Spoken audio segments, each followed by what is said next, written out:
disons shalom à toutes, shalom à tous. Nous souhaitons aux unes et aux autres la bienvenue au centre évangélique Les Verbes Divins. Que la paix du Seigneur soit notre partage, les partages de tous les bien-aimés qui sont non seulement en ces lieux, mais qui nous suivent au travers le média, au travers le net. Et si vous nous suivez, si vous voulez être au courant de tous nos messages, allez à la page YouTube Verbes Divins TV et cliquez pour vous abonner. Vous aurez des notifications régulières.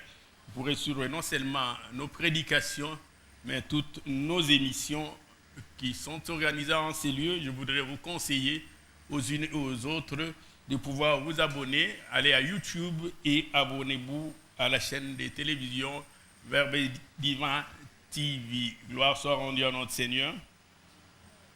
Nous avons commencé il y a quelques temps passé un enseignement pour thème sur quoi repose ta confiance. Bien par le passé, les hommes ont cherché à savoir sur quoi reposait la terre parce que les concepts de l'homme, il faut qu'il y ait toujours un socle ou un fondement. Les uns même sont allés jusqu'à penser qu'il y avait un éléphant géant qui transportait la terre sur son dos. On se disait que la terre ne pouvait pas être soutenue dans le vide. Et généralement, dans chaque chose, on cherche quel est le fondement, quelle est la source, quelle est la racine. Cette question, nous rappelons, c'est Rabshakeh qui avait dit aux émissaires du roi Ézéchias qui était devenu tout confiant. On va lui dire sur quoi reposer sa confiance, comment il pouvait s'élever et même se rébeller contre le roi d'Assyrie. Nous avions entre autres comme texte de base ce psaume 27. Nous avions lu du 1er au 3e verset, j'aimerais les relire pour nous resituer dans le contexte. Psaume 27, du 1er au 3e verset. Voici ce que le psalmiste nous dit. Si vous avez trouvé, nous pouvons lire ensemble. Est-ce que vous avez trouvé le psaume 27? Est-ce que nous sommes ensemble? Est-ce que nous sommes ensemble? Il dit, l'Éternel est ma lumière et mon salut. De qui aurais-je crainte?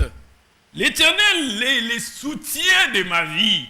De qui aurais-je peur quand des méchants s'avancent contre moi pour dévorer ma chair? Ce sont mes persécuteurs, mes ennemis qui chancellent et qui tombent.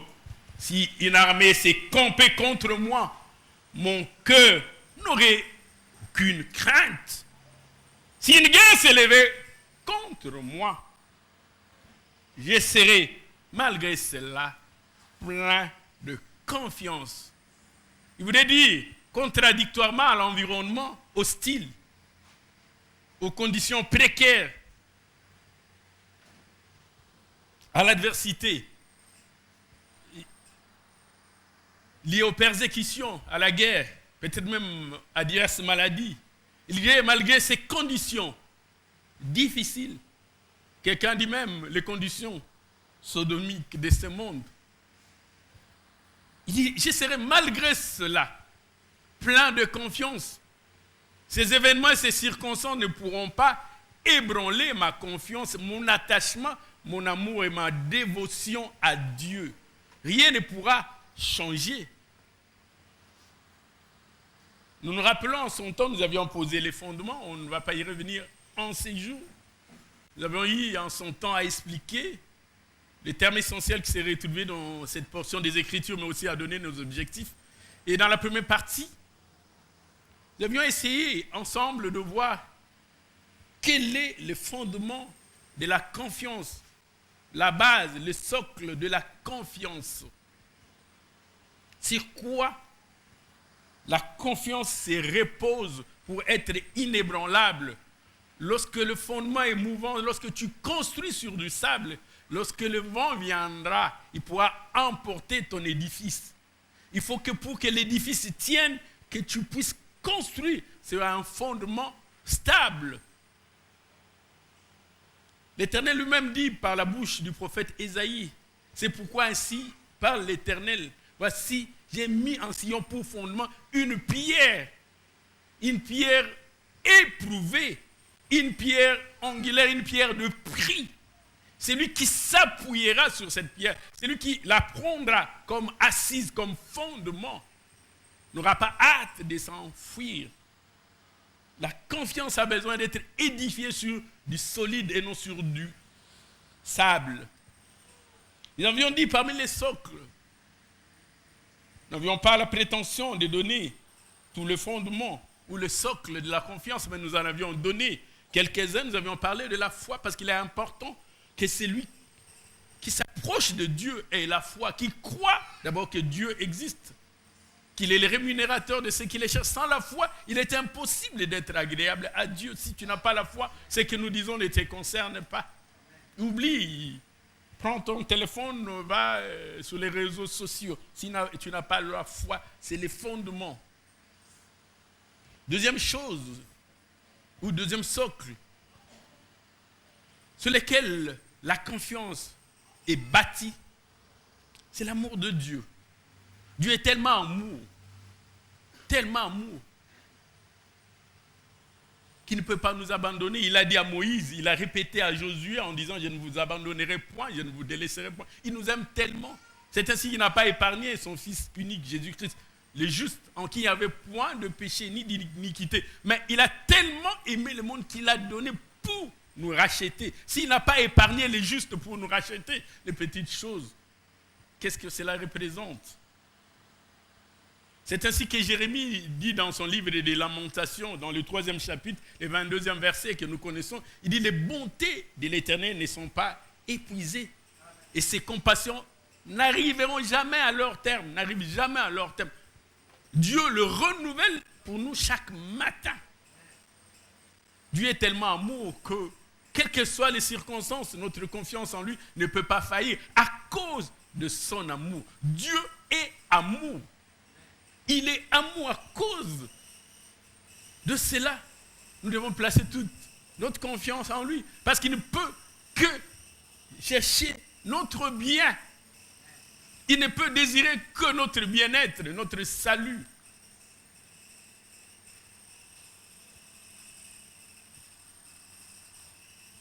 Troisième chose, ou troisième socle, sur lequel repose la confiance, on nous l'a dit encore tout à l'heure, c'est la fidélité de Dieu.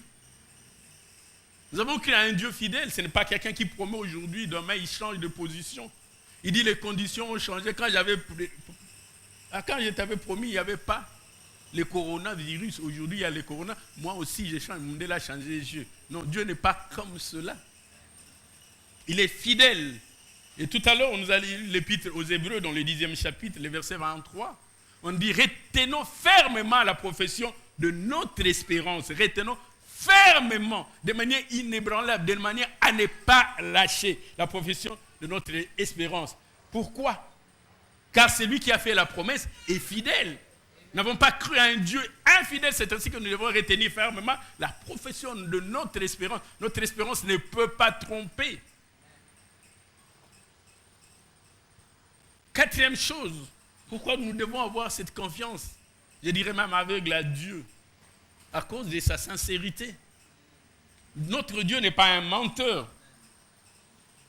Le livre de Nombres nous le dit, dans Nombres chapitre 23, le verset 19, Dieu n'est pas un homme pour mentir, ni un fils de l'homme pour se repentir de ce qu'il a dit. Il n'est pas un homme, il ne mentira pas. Habakkuk chapitre 2, verset 3 dit, la prophétie, la promesse de Dieu ne mentira pas, parce que Dieu n'est pas un homme pour mentir, ni un fils de l'homme pour se repentir de ce qu'il a dit. Ce qu'il a dit ne le fera-t-il pas? Ce qu'il a déclaré ne l'exécutera-t-il pas? Il n'est pas un homme. À cause de la sincérité de Dieu, c'est lui qui a fait la promesse est fidèle. Il est sincère, il est fidèle. Nous avons pleinement confiance en lui. S'il avait été dit à Élisée qu'il allait accomplir le double des miracles d'Élie, Élie en avait fait 7. Et curieusement, à la mort, Élisée n'en avait que 13. Est-ce que Dieu est le Dieu d'œuvres imparfaites? Même dans sa tombe, Élie devait compléter pour atteindre la perfection. Dieu n'est pas le Dieu des œuvres inachevées. Bien aimé, quand Dieu te promet quelque chose, pour 2020, même le 30 décembre, continue à croire que Dieu le fera. Même le 31 décembre, il le fera. Il le fera. Il n'est pas un homme pour mentir, ni un fils de l'homme pour se repentir de ce qu'il a dit. Ce qu'il a dit ne le fera-t-il pas? Ce qu'il a déclaré ne l'exécutera-t-il pas? Cinquième socle. Il y a des gens qui peuvent vous promettre des choses dont ils sont incapables de réaliser. Ils n'ont pas le pouvoir de réaliser. Quelqu'un peut être de bonne foi, il veut te donner, mais il n'en a pas. Il veut t'affranchir, mais il n'en a pas les compétences. Il a la bonne volonté de t'aider, mais les moyens lui manquent. La force lui manque. Tu es agressé par un plus fort. Je vais bien venir à ton aide, te secourir.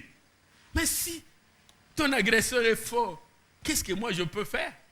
Ça n'est pas le cas de notre Dieu. C'est ainsi que nous devons avoir pleinement confiance en lui. Parce qu'il est omnipuissant. Il est omnipotent. Ce qu'il promet. Il a le pouvoir, il a la puissance, il a la force, il a le moyen de l'accorder. Quelqu'un peut te dire, je te donnerai 10 000 $, mais il n'en a pas. Comment il va y réaliser? Quand Dieu dit, il a le pouvoir. Il peut même créer cela pour toi. Il a le pouvoir d'appeler à l'existence les choses qui n'existent point. Comme si elles existaient déjà. Quand Dieu te promet, tu n'as pas besoin de voir pour croire. Non, je veux d'abord voir. Non, je crois qu'il peut le faire parce qu'il en a le moyen. Non, je vais d'abord voir cette maison pour croire. Non, tu n'as pas besoin de voir. Il est puissant. Il a les moyens de faire. Gloire soit rendue à notre Seigneur. Et toujours, Jérémie, dans Lamentation de Jérémie, dans le 3e chapitre, le 37e verset, il dit, qui dira qu'une chose arrive sans que l'Éternel ne l'ait ordonné? Il a le pouvoir. Il peut ordonner. Josué a prié, a demandé à Dieu que le soleil s'arrête à Gabaon et à la lune à Jalon. Dieu, il a le pouvoir. Il arrêta.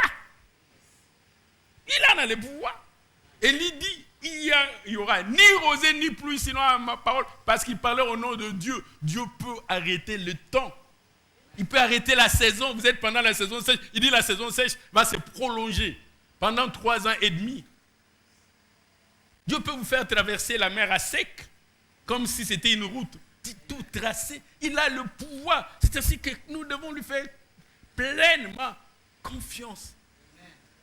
Parce que ce qu'il a dit, ce qu'il a déclaré, il a le pouvoir de l'exécuter. Aujourd'hui, dans la deuxième partie, j'aimerais ensemble que nous voyons comment se construit la confiance. La confiance, c'est comme un bâtiment. Comme n'importe quel édifice. Il faut des matériaux pour construire, mettre brique après brique. Pas juxtaposer, mais il faut mettre des jointures pour que ça devienne un. Si vous voulez que votre repas soit délicieux, il faut y mettre des ingrédients. Et quels sont les ingrédients dont nous avons besoin pour la confiance vis-à-vis de Dieu? Que faut-il? J'aimerais nous proposer d'abord un texte. Il est relativement long, mais j'aimerais quand même qu'on le lise, que nous retrouvons dans le livre de Daniel. Dans le 10e chapitre, Daniel chapitre 10. Ici, Daniel parle de lui-même, comme s'il rendait témoignage. Daniel chapitre 10, à partir du 7e verset, nous irons peut-être jusqu'au 19e verset. Daniel chapitre 10, à partir du 16e verset. Voici ce que dit la Bible. Moi, Daniel, j'ai vu seul la vision. Les hommes qui étaient avec moi ne la virent point. Mais ils furent saisis d'une grande frayeur. Ils prirent la fuite pour se cacher. Ils ont vu des choses qu'ils n'arrivaient pas à comprendre. Seul Daniel pouvait comprendre.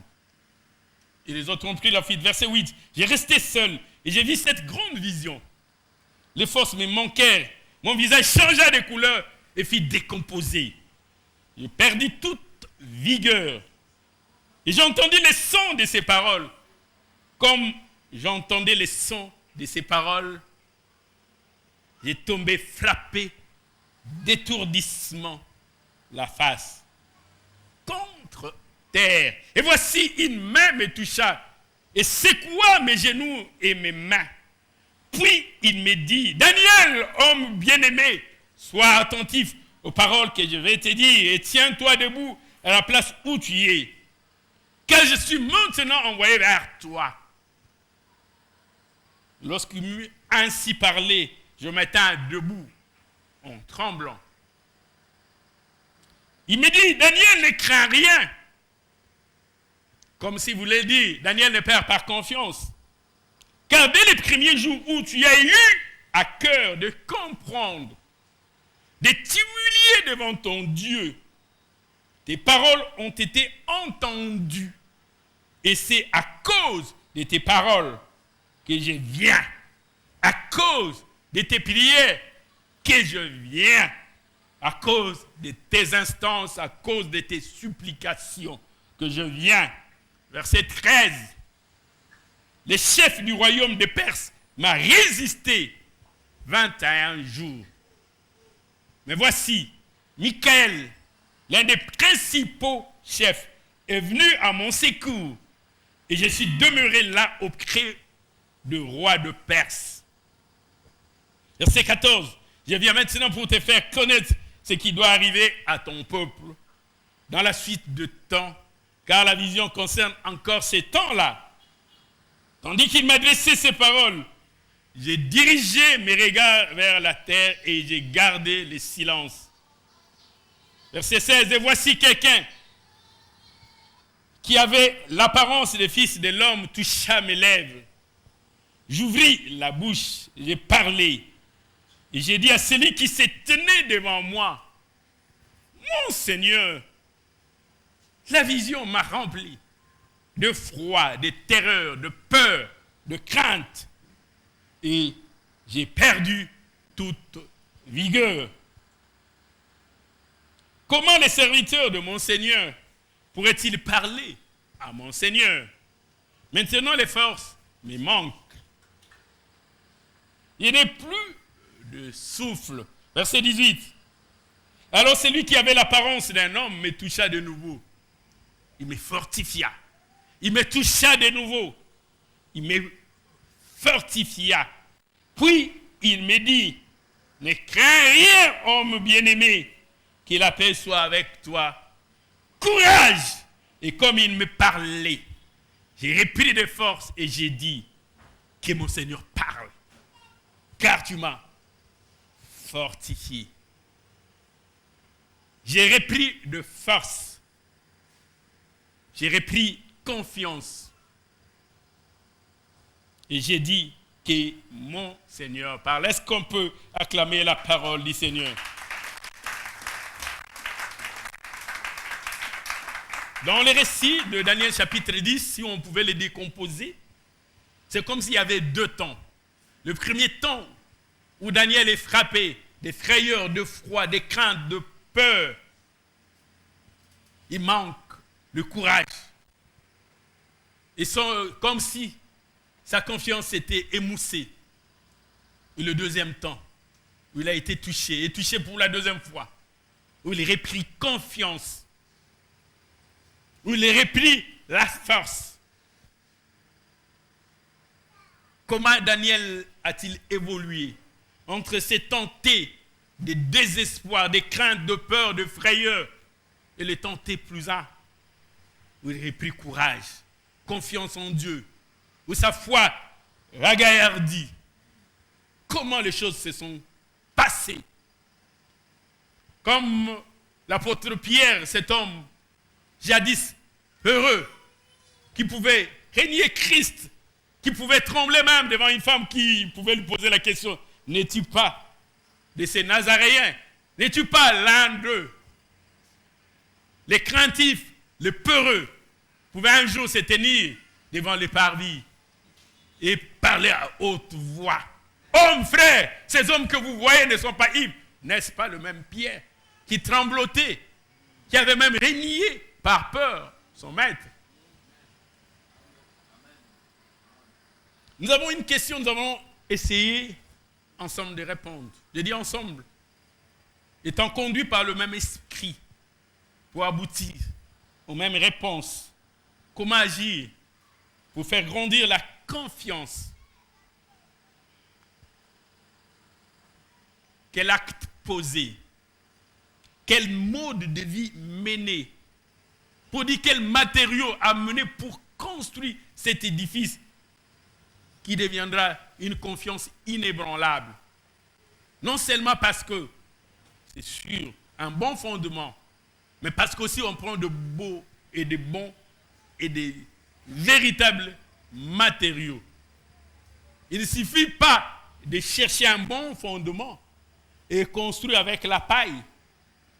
Parce que le feu éprouvera, c'est que l'œuvre de chacun. Paul dit, comme un sage architecte, j'ai posé le bon fondement, mais que chacun fasse attention de la manière dont il construit dessus. C'est-à-dire qu'il y a une différence entre le socle, la fondation, mais les matériaux qu'on utilise. Il dit, j'ai posé le fondement, mais l'un construit avec de l'or, l'autre avec de l'argent, de l'airain, l'autre encore avec du bois, du chaume. Chacun choisit des matériaux différents pour construire sur le même fondement. Mais maintenant, les résultats, c'est le feu. Le feu éprouvera, c'est que l'œuvre de chacun. Le fondement est connu. Mais qu'est-ce que tu apportes comme matériau pour cet édifice? Gloire soit rendue à notre Seigneur. Alléluia. Amen. Est-ce que nous sommes toujours ensemble? Est-ce que nous sommes toujours ensemble? Est-ce qu'il y a quelqu'un qui comprend ces choses? Y a-t-il quelqu'un parmi nous qui comprend ces choses? Comment agir? Quel acte poser? Et même aussi quel acte n'est pas posé? Quel mode de vie? Quelle manière de vivre? Comment parler? Comment se comporter? Il y a des choses que nous faisons qui aident à renforcer la confiance en Dieu. La première de ces choses, c'est la prière. La prière. La prière est un matériau essentiel pour la construction de la confiance. Celui qui prie régulièrement, il multiplie l'intimité avec Dieu. Au point même qu'on appelait Abraham l'ami de Dieu. Moïse pouvait dire aux gens, attendez-moi, je vais poser la question à Dieu. Ne bougez pas.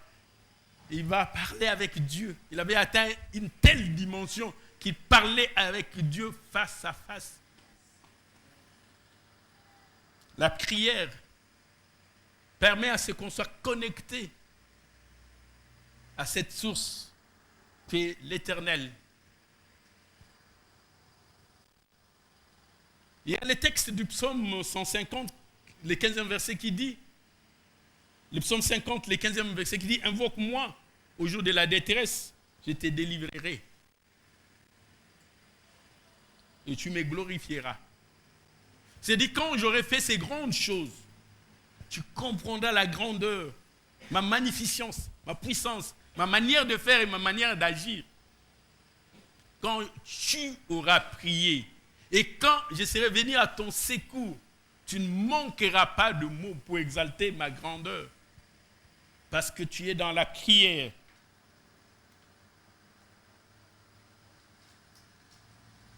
Ce texte de Luc chapitre 22 que nous lisons souvent montre Jésus-Christ qui s'est préparé à sa passion et qui était monté prier pour se préparer à vivre de ce qu'il savait qu'il allait vivre. Il est monté prier. Luc chapitre 22, à partir du verset 39, la Bible dit,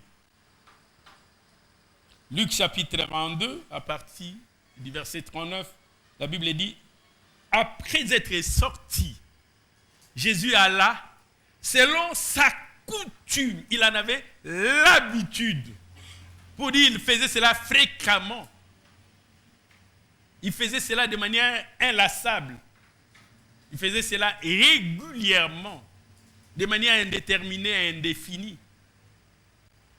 Selon sa coutume, selon sa manière de vivre, sa manière d'être.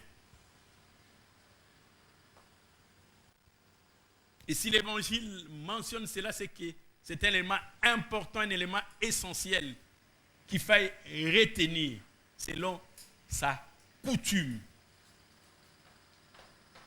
Il alla à la montagne des Oliviers.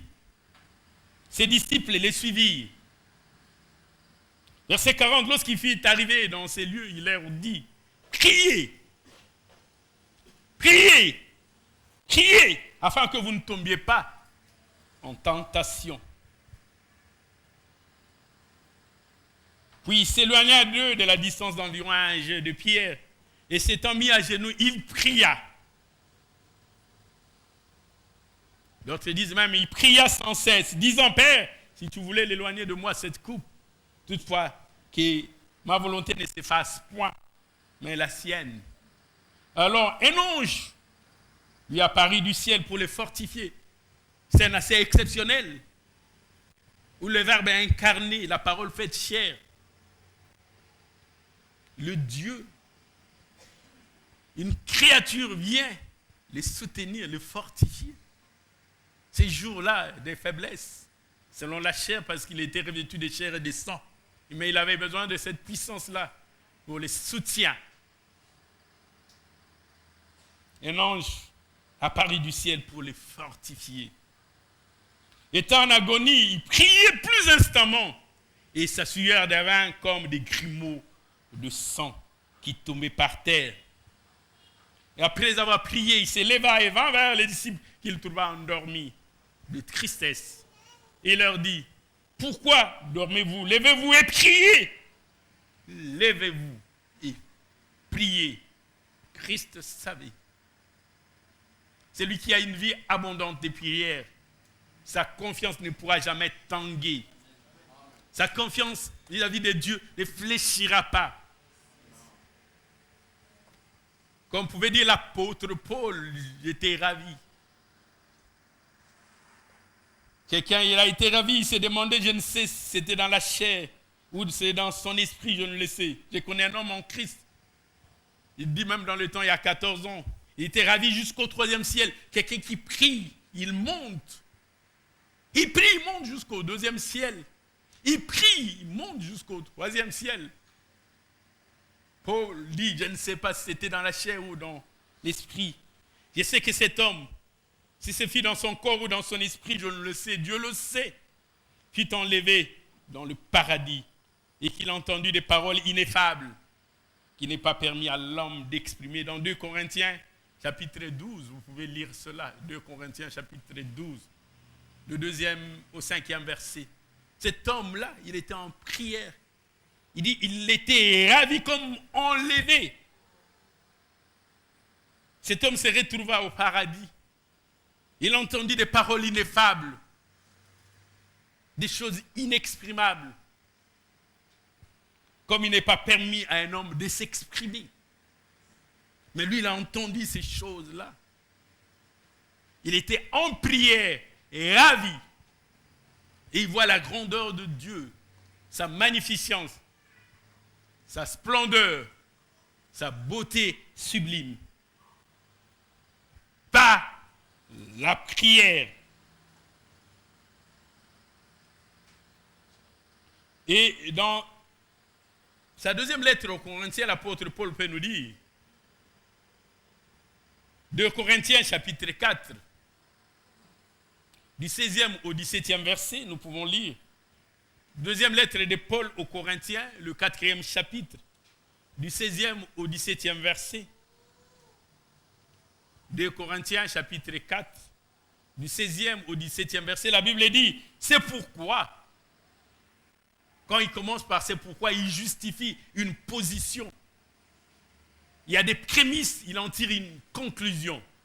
C'est pourquoi nous ne perdons pas courage.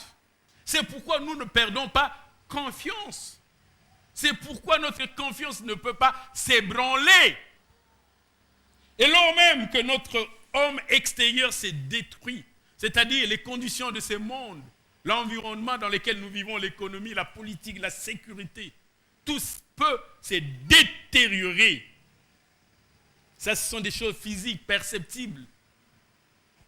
Mais ce qui est en nous, cette confiance en Dieu, qui ne peut pas se voir, mais dont les œuvres sont visibles au travers de la foi.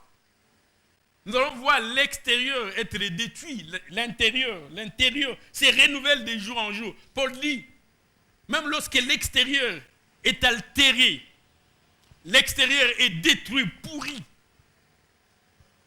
Mais l'intérieur, ce qui est imperceptible, intouchable, invisible à l'œil, cette confiance que nous avons en notre Dieu, lui ne se détruit pas. Lui se renouvelle chaque jour. Chaque jour.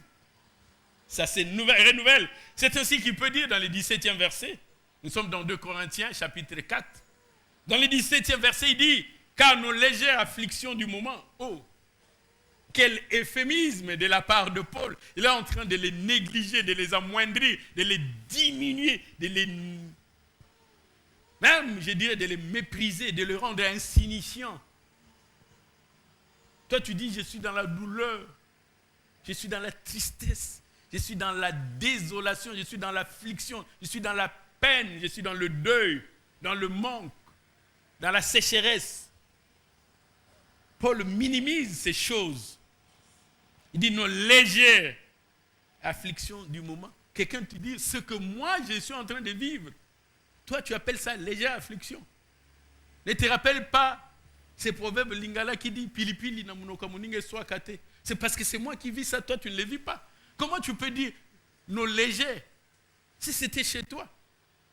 Paul dit oui, nos légères afflictions du moment présent produisent pour nous, en notre faveur, en notre avantage, pour notre bien-être. Au-delà de toute mesure, il voulait dire au-delà de tout entendement, de tout ce que nous pouvons imaginer, bien au-delà, un poids éternel de gloire. Quel environnement contradictoire. Les afflictions qui se transforment dans un poids éternel de gloire, oui, à cause de la confiance que j'ai en Dieu. Il dit, ces afflictions ne sont que passagères. Ésaïe nous l'a dit, les ténèbres ne régneront pas toujours. Même si aujourd'hui, sur la terre, il y a de l'affliction, de la désolation, il y a de pleurs, il y a des grincements de dents. Les ténèbres ne régneront pas pour toujours. Le peuple qui marchait dans les ténèbres, sur ceux qui habitaient les pays de l'ombre et de la mort, il n'est pas comme David qui dit, même si je traverse la vallée de l'ombre et de la mort, non, et ils ne traversaient pas. Ils habitaient les pays de l'ombre et de la mort. Il dit, ce peuple avait une grande lumière. Est-ce que quelqu'un me comprend? Est-ce qu'il y a quelqu'un qui comprend ces choses en ces lieux? Nos légères afflictions du moment produisent en nous un poids éternel de gloire. C'est vrai. Je n'ose pas vous dire que quand tu perds un être cher, que tu ne serais pas affligé. Non, ce n'est pas ce que j'ai dit. Quand tu perds un bien, on te vole quelque chose, que tu ne seras pas affligé, ce n'est pas ce que je suis en train de dire. Paul dit, ces afflictions, elles sont légères.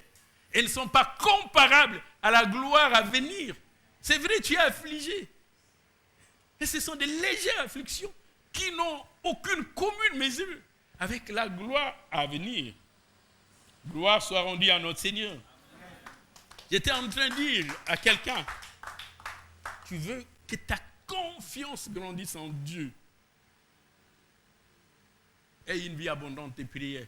Il y a des gens, il y a des choses qui leur arrivent comme s'ils n'étaient pas là, comme s'ils n'étaient pas concernés. Ça les concerne. Il est tellement connecté à Dieu qu'il commence à vivre à la ressemblance de Jésus-Christ, tellement que cette connexion est forte, comme si Christ survivait en lui, parce qu'en réalité, Christ habite pleinement en lui, la plénitude en lui, et il ne vit pas les choses comme il est dans une dimension autre, très attaché à la prière. Il atteint une dimension où il ne voit pas les choses comme nous le voyons. On vient dire à Christ, Lazare est mort. Lui dit non, il dort. Non, nous disons il est mort. Lui dit il dort.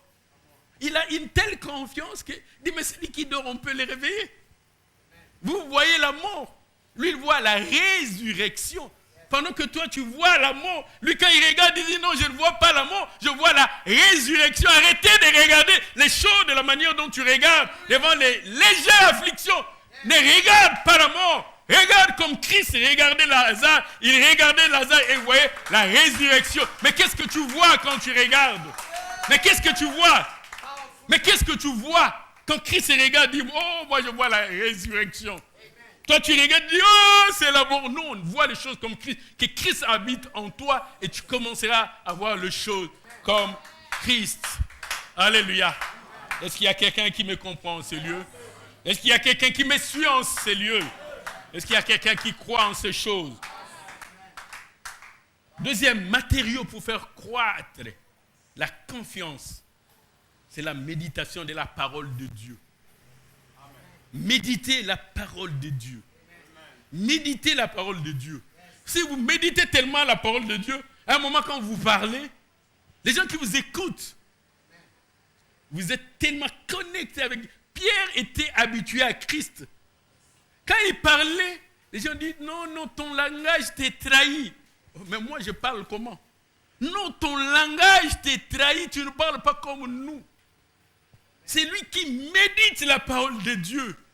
Devant un événement, il va dire, il est écrit. Dieu a dit.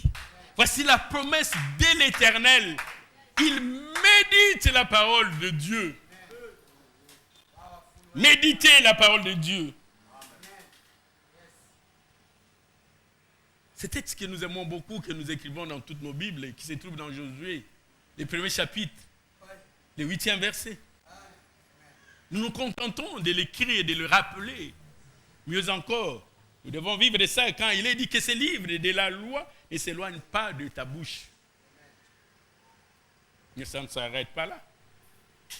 Déjà qu'il ne parle pas de la main, mais déjà de la bouche. L'organe qui sert à s'exprimer, à sortir les pensées. Il dit, médite-les jour et nuit. C'est-à-dire, sois fermement attaché à ces livres de la loi. Faisons ton pain quotidien. La source de ton souffle de vie. Il dit, pour agir fidèlement, selon tout ce qui est écrit, tu as besoin de méditer la parole de Dieu. Comment tu témoigneras de la grandeur de Dieu si tu ne médites pas la parole de Dieu? Où est-ce que tu vas puiser tes ressources? Nous l'avions dit la fois passée. Le roi David, quand il était jeune, il marchait avec son propre témoignage. Il pouvait dire, quand j'ai gardé les brebis de mon père, quand il le disait, parce qu'on ne l'avait pas écrit, mais toi, tu as la faveur parce que ces choses sont écrites. Il dit, quand un lion venait attraper une brebis et s'enfouir, il dit, je ne laissais pas les lions. Je poursuivais les lions. J'ouvrais la gueule et j'arrachais la brebis. Il avait ces témoignages-là. C'est ainsi que l'incirconcis de Goliath ne pouvait pas l'effrayer. Tu as besoin de repères dans ta vie. Si tu n'as pas de repères, tu vas te perdre. Tu as besoin de modèles dans la vie pour t'accrocher à leurs exploits. Parce que la Bible dit, Dieu ne fait exception de personne. En lui, il n'y a point l'ombre d'un changement. Ce qu'il a fait, il peut encore le faire. Et Dieu ne s'est pas lassé de faire du bien. Ou il a changé, ou il a perdu de force avec l'âge. En lui, il n'y a point l'ombre d'une variation. Il dit, médite les jours et nuits, c'est alors que tu réussiras dans tes entreprises. C'est alors que tu réussiras. Et David, lui, il rendait témoignage. Et les gens sont venus écrire pourquoi ils ont écrit. Pourquoi la Bible ne pouvait pas seulement concerner les prophéties, ces choses que nous attendons voir.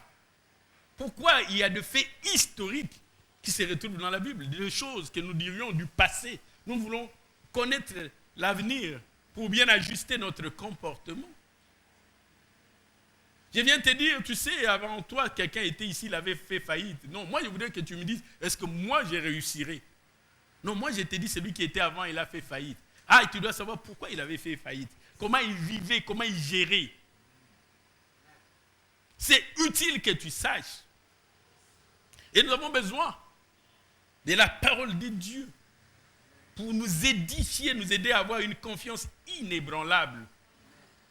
Paul aux Romains dit dans le chapitre 15, le 4e verset, l'épître de Paul aux Romains dans le chapitre 15, le 4e verset, il dit, « Or tout ce qui a été écrit d'avance l'a été pour notre instruction, pour notre formation, pour notre épanouissement, pour notre édification, afin que par la patience et la consolation que donnent les Écritures confèrent des choses bien-aimées dans le Seigneur. » Paul le dit, la consolation et la patience que donnent les Écritures. Quand tu lis les Écritures te confèrent certaines qualités que tu n'avais pas. Tu apprendras à devenir patient. En lisant les Écritures, ça te confère de qualités. C'est comme quelqu'un qui ne sait pas lire. Quand il va à l'école, il apprend deux choses. Il apprend la lecture, il apprend l'écriture, il apprend l'arithmétique. Il atteint un niveau, il a un certificat d'études primaires. Il dit non, je vais connaître davantage. Alors pour connaître davantage, continue à étudier. Il a un diplôme d'État, il dit ce n'est pas suffisant. Je vais connaître encore davantage. Continue à étudier. La méditation de la parole de Dieu. Tout ce qui a été écrit d'avance l'a été pour notre instruction, pour notre formation, pour notre épanouissement, pour notre édification, afin que par la patience et par la consolation que donnent les Écritures, nous possédions l'espérance. Pour posséder l'espérance, nous avons besoin de ces choses. Ces choses, nous ne pouvons pas les obtenir si ces choses n'ont pas été écrites et que nous étudions les Écritures et nous nous laissons instruire. Si nous nous laissons instruire par les Écritures, nous allons acquérir la patience et la consolation que donnent les Écritures qui vont nous conduire à l'espérance. Et celui qui espère, c'est ça même le socle de la foi.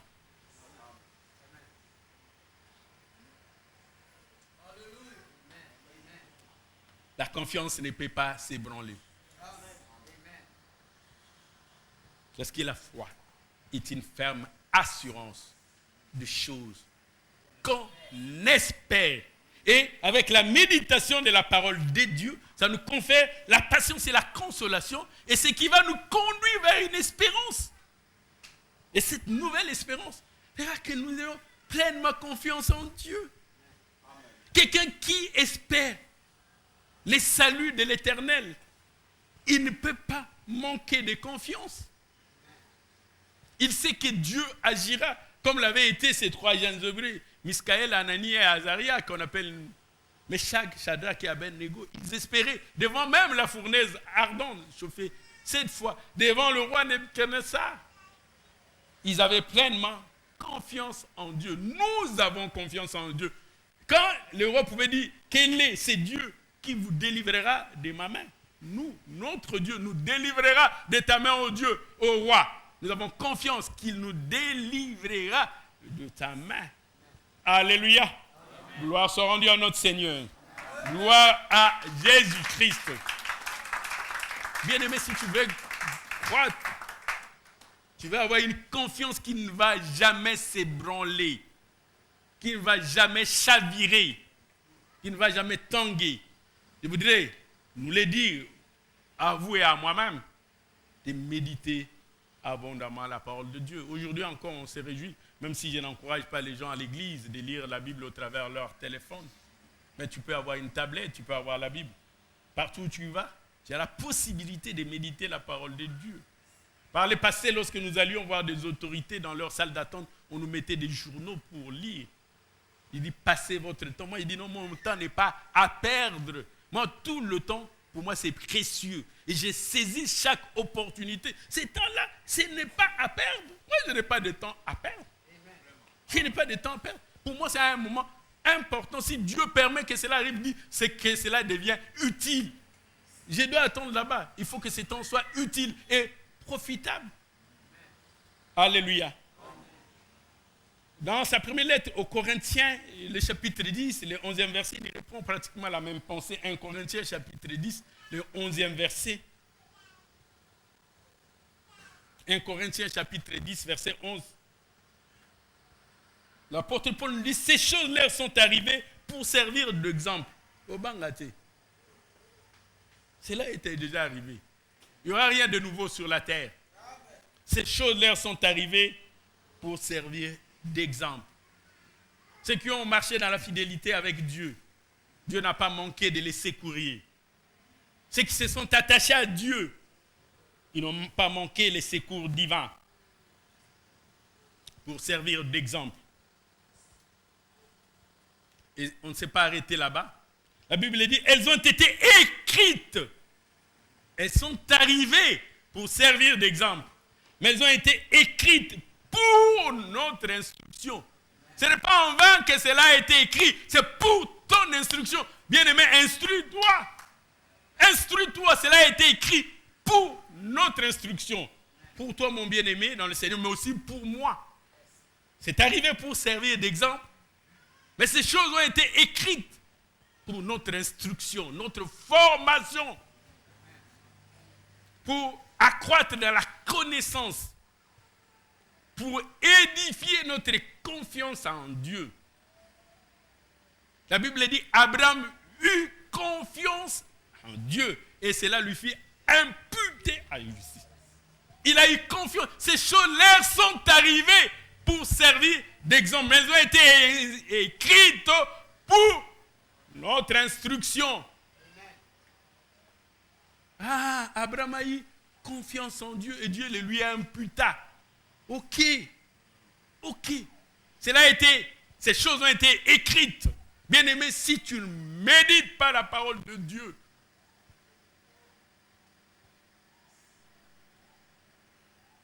tu es un navire appelé à chavirer.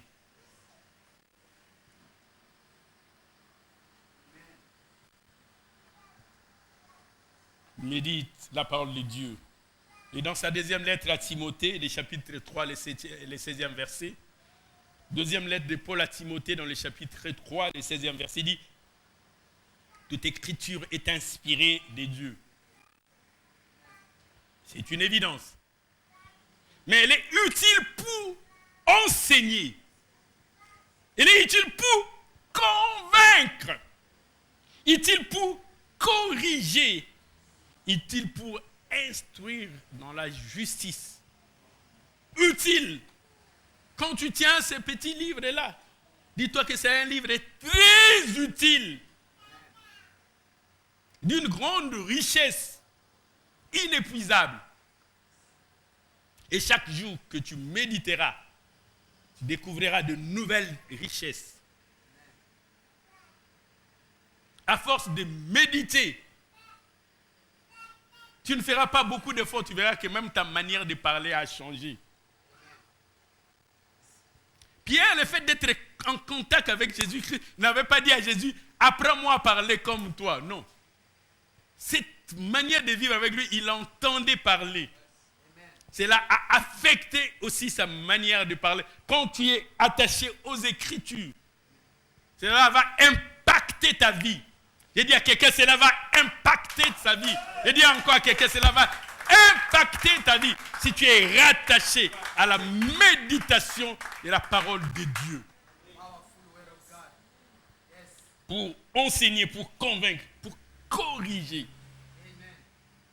Bien-aimé dans le Seigneur, tu auras pleinement confiance en Dieu.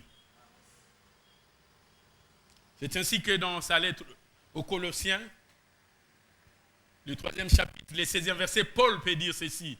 Colossiens chapitre 3, verset 16 dit que la parole de Christ habite parmi vous abondamment. Abondamment. Si cela arrive, vous serez malgré tout plein de confiance, comme le dit les psalmistes dans le psaume 27, et verset 3. Il dit même s'il y a une armée, il dit non, il serait plein de confiance.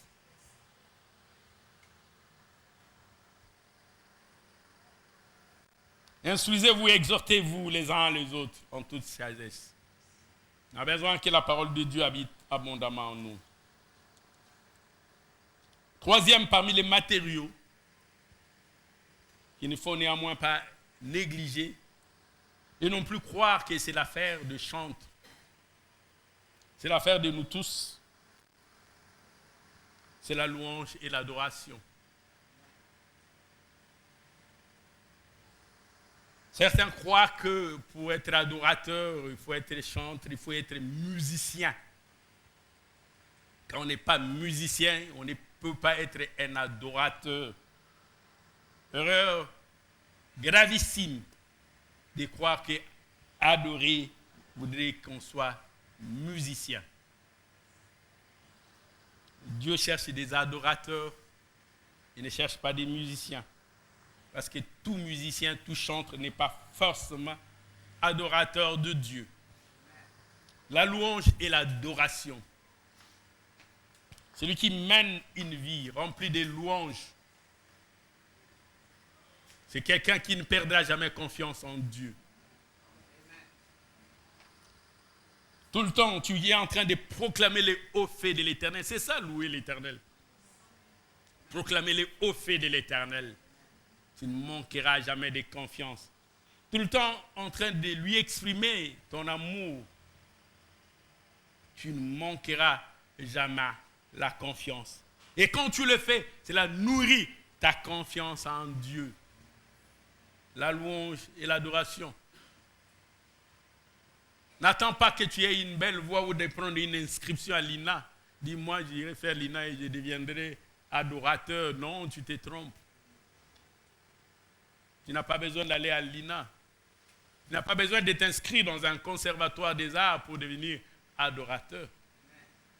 Dieu nous a appelés tous à devenir des vrais adorateurs qui l'adorent en esprit et en vérité. Et les vrais adorateurs ne peuvent pas manquer confiance en Dieu.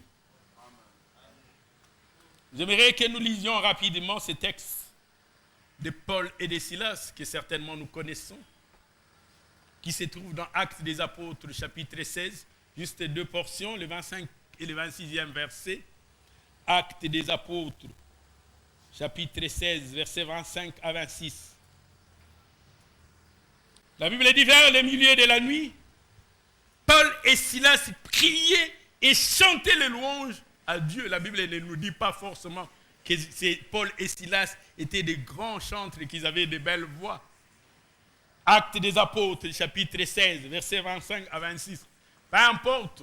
Ce qui importe, ce n'est pas nous, les auditeurs, parce que déjà l'adoration ne nous est même pas destinée. Nous ne sommes pas les consommateurs de ton adoration. Les consommateurs, c'est Dieu, ne te gêne pas. Que les gens disent, tu chantes faux. Peu importe. Quelqu'un peut bien chanter avec harmonie. Mais Dieu n'agrée pas. Mais celui qui, d'après tes oreilles, chante faux. Et Dieu agrée son adoration. Cela ne dépend pas de la beauté et de l'excellence de ta voix. De la manière dont tu t'exprimes devant Dieu. Si tu t'exprimes avec sincérité et droiture devant Dieu, quelqu'un qui peut avoir une belle voix. Mais Dieu ne peut ne pas agréer son adoration. Ce n'est pas parce qu'il a une belle voix. Bien-aimé dans le Seigneur, tu peux construire la plus belle mélodie, appeler le plus grand chanteur, les grands musiciens de ce monde qui savent bien arranger, chanter avec toi. Cela ne va pas impressionner Dieu.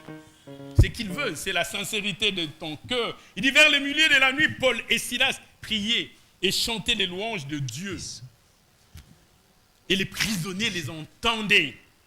Et tout à coup, il se fit entendre un grand tremblement de terre, en sorte que les fondements des prisons furent ébranlés. Ces choses leur sont arrivées pour servir d'exemple. Mais elles ont été écrites pour notre formation, notre édification, notre instruction.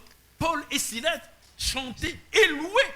Mais qu'est-ce qu'il y a eu une intervention surnaturelle de Dieu. Celui qui a une vie de louange et d'adoration verra des choses surnaturelles arriver, bien-aimé dans le Seigneur. Si tu n'as pas la vie de louange et d'adoration, tu ne pourras pas appeler les surnaturels. Quand tu loues, tu adores, tu appelles les surnaturels. Et il priait. La Bible dit, les fondements des prisons étaient ébranlés, secoués. Quel genre d'édifice peut être ébranlé avec ta louange?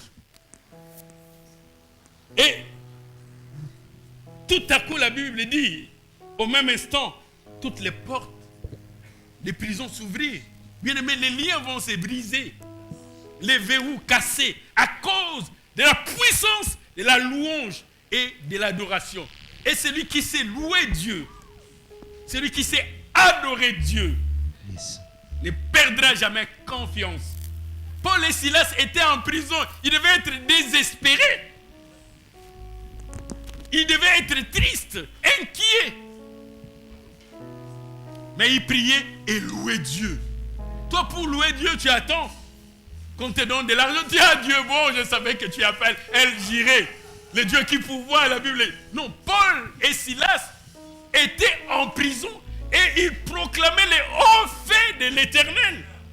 Ils parlaient de son amour, de sa grandeur, de ses bienfaits. En prison. C'est comme un malade qui loue Dieu. Il dit, mais toi, est-ce que tu es normal? Toi, tu es malade et tu loues Dieu. Laissez ceux qui sont en bonne santé louer Dieu.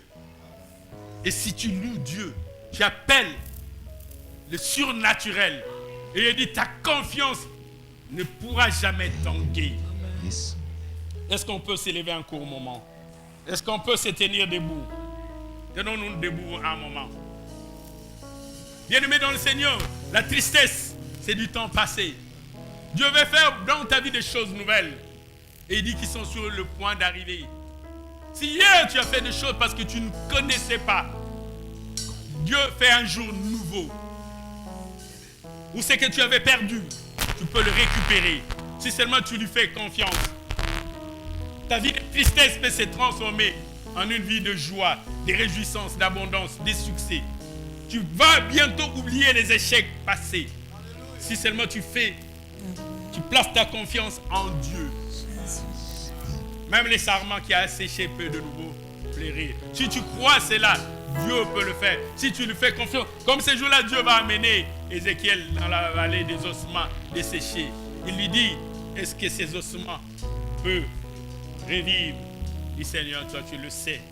Seigneur, tu le peux. Seigneur, tu as la puissance, tu as la force de faire revivre. Même ta confiance, ça peut renaître. Tu n'as pas besoin de vivre en désespéré. Et arrêter de croire.